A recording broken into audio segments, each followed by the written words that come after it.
John अरबपति CEO अपनी company में गुप्त रूप से जा रहे हैं। वह बस अंदर जाने ही वाले थे कि एक लग्जरी कार उनके रास्ते में आ जाती है। उसमें से उनकी बहन और बहनोई बाहर निकलते हैं जो हमेशा उन्हें नीचा दिखाते हैं। उसकी बहन उसका मजाक उड़ाती है, उसे बेकार दामाद कहती है। वह घर पर कपड़े धोने और खाना बनाने क्यों नहीं है। जॉन खुद को प्रकट नहीं करना चाहता, इसलिए वह झूठ बोलता है, कहता है कि वह नौकरी के लिए यहाँ है। ये सुनकर जेम्स उसका मजाक उड़ाता है, जॉन को निकम्मा कहता है। जेम्स डींग मारता है कि वह डिंगशन ग्रुप के वीपी के साथ घनिष्ठ है। वह जॉन को एक सफाई कर्मी की नौकरी दिला सकता है। जॉन कहता है कि उसे काम ढूंढने में मदद की जरूरत नहीं है। जेम्स से कहता है कि वह अपनी चिंता करे। जॉन कहता है कि डिंगशन जैसा विशालकाय कभी भी किसी निम्न वर्ग के व्यक्ति के साथ काम नहीं करेगा। वह गुस्से में भरे जेम्स को नजरअंदाज करता है और सीधे सीईओ के कार्यालय की ओर बढ़ता है। आदेश देता है कि जेम्स के परिवार के साथ सभी सौदे बंद कर दिए जाएं। कहता है कि अगर उसे सुनाई दिया कि जेम्स ने डिंगशन से फिर से एक पैसा भी कमाया तो वीपी अपनी नौकरी को अलविदा कह सकती है। महिला तुरंत सुरक्षा को उन्हें बाहर निकालने के लिए भेजती है। अनजान दोनों को नहीं पता कि उन पर क्या बीत गई। जेम्स को अपने पिता का फोन आता है जो बताते हैं कि डिंगशन ने उनके परिवार से सभी संबंध तोड़ दिए हैं। उनका परिवार खत्म हो गया है। जेम्स को जॉन की चेतावनी याद आती है।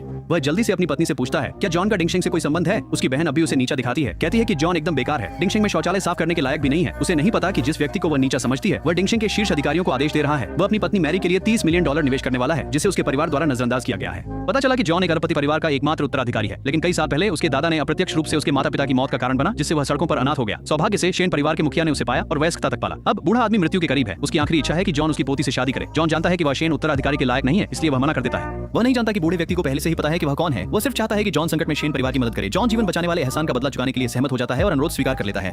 बूढ़ा आदमी अपनी पोती को बुलाता है और उसे जॉन से शादी करने के लिए कहता है। सभी चौंक जाते हैं। उसका बेटा चिल्लाता है कि बूढ़ा आदमी पागल हो गया है, शेन उत्तराधिकारी की शादी एक बचाए गए सड़क के बच्चे से करवा रहा है। बूढ़ा आदमी उसे अनदेखा करता है, बस मैरी से पूछता है कि क्या वह उसकी अंतिम इच्छा पूरी करने के लिए तैयार है। अप्रत्याशित रूप से मैरी सहमत हो जाती है। वह बिना किसी पछतावे के गुजर जाता है। 3 साल बीत जाते हैं। शेन परिवार की मातृसत्ता के 70वें जन्मदिन पर चचेरे भाई उसे शानदार उपहार देते हैं। वह स्पष्ट रूप से प्रसन्न होती है। फिर जॉन से पूछती है कि उसने क्या लाया। उसका जवाब सभी को चौंका देता है। जॉन कहता है कि अनाथालय में आंटी ली को किडनी फेल हो गई है, इलाज का खर्च बहुत ज्यादा है। वह दादी से $1 मिलियन उधार देने के लिए कहता है। मातृसत्ता गुस्से में कांपती है, अपनी चाय का कप फर्श पर पटक देती है और जॉन से पूछती है कि वह यहाँ जश्न मनाने आया है या पैसे उधार लेने। मैरी जल्दी से समझाती है, कहती है कि जॉन ने अपने माता पिता को कम उम्र में खो दिया था और आंटी ली ने उसे अनाथालय में पाला। वह बस उनकी दया का बदला चुकाना चाहता है। उसकी बहन तुरंत मैरी का मजाक उड़ाती है। उसके पति को पूरी तरह से अजीब कहती है, जो जन्मदिन का तोहफा भी नहीं ला सकता और सार्वजनिक रूप से पैसे मांगता है। उसका भाई जॉन को चेतावनी देता है, कहता है कि अगर उसमें कोई समझ है तो वह अपनी पत्नी को तलाक दे देगा और शेन परिवार से बाहर निकल जाओ। मातृसत्ता जोड़ती है कि अमीर लड़के की नजर पहले से ही मैरी पर है। अगर वह उसे तलाक देता है तो वह जॉन को $1 मिलियन का ब्रेकअप गिफ्ट देगी। मैरी मना कर देती है। जॉन के साथ मजबूती से खड़ी रहती है। परिवार में उसकी स्थिति गिर जाती है। जल्द ही जॉन अस्पताल की ओर दौड़ता है, लेकिन बिस्तर खाली है। जॉन सोचता है कि अस्पताल ने आंटी ली को बाहर निकाल दिया, लेकिन पता चलता है कि उन्हें न्यूयॉर्क के सबसे अच्छे अस्पताल में स्थानांतरित कर दिया गया है। इससे पहले कि वह इसे समझ सके उसका बटलर उसके पीछे आता है, अरबों की कीमत का कार्ड निकालता है, जॉन को सम्मानपूर्वक देता है, कहता है कि डिंगशन ग्रुप न्यूयॉर्क की शीर्ष कंपनी परिवार द्वारा खरीदी गई है। सभी शेयर अब जॉन के नाम पर हैं। जॉन मना करने के बारे में सोचता है, लेकिन शेन के घर पर हुए अपमान और मैरी के उसके लिए दबाव में आने को याद करता है। भले ही अपने लिए नहीं, उसे मैरी के लिए खड़ा होना है, इसलिए वह डिंगशन ग्रुप जाता है। अपनी टीम को शिन्स के लिए $30 मिलियन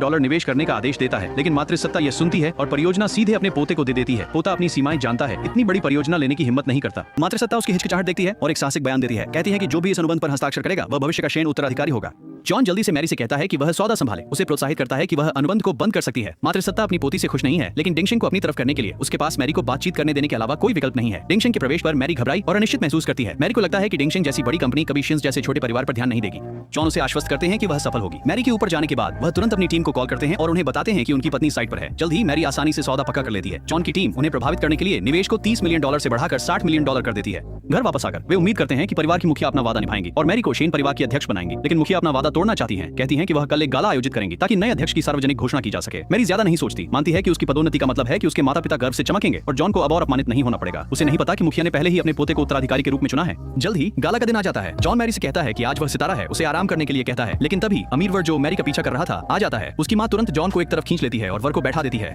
प्रस्तावक मैरी का मजाक उड़ाता है, कहता है कि इतने बड़े कार्यक्रम में वह किसी इतने अयोग्य व्यक्ति को कैसे ला सकती है। मैरी जवाब देती है कि जॉन उसका पति है और मंच पर उसका हक है। उसकी माँ मैरी को एक तरफ खींच लेती है, कहती है कि अमीर प्रस्तावक ही उसका सच्चा संरक्षक है, उसके बिना वह कभी भी डिंगशन अनुबंध हासिल नहीं कर पाती। मैरी अपनी माँ की बातों को अनसुना कर देती है। जॉन मैरी से कहता है कि उसे मजाक उड़ाए जाने की आदत है, आज उसका बड़ा दिन है, वो बस पीछे बैठ जाएगा। मातृसत्ता मंच पर धन्यवाद देने जाती है। डिंगशन के अध्यक्ष को आमंत्रित करती है। पहले समूह का समर्थन के लिए धन्यवाद करती है, फिर शेन उत्तराधिकारी की घोषणा करने की तैयारी करती है। सभी को उम्मीद है कि यह मैरी होगी, यहाँ तक कि मैरी भी आगे बढ़ने के लिए तैयार हो जाती है, लेकिन अगले ही क्षण मातृसत्ता अपने पोते को भविष्य का शेन उत्तराधिकारी घोषित करती है। मैरी निराश होकर बाहर चली जाती है। जॉन देखता है कि मातृसत्ता ने उसे धोखा दिया है। वो अपनी पहचान उजागर करने का निर्णय लेता है, मातृसत्ता को सबक सिखाने के लिए दृढ़ संकल्पित।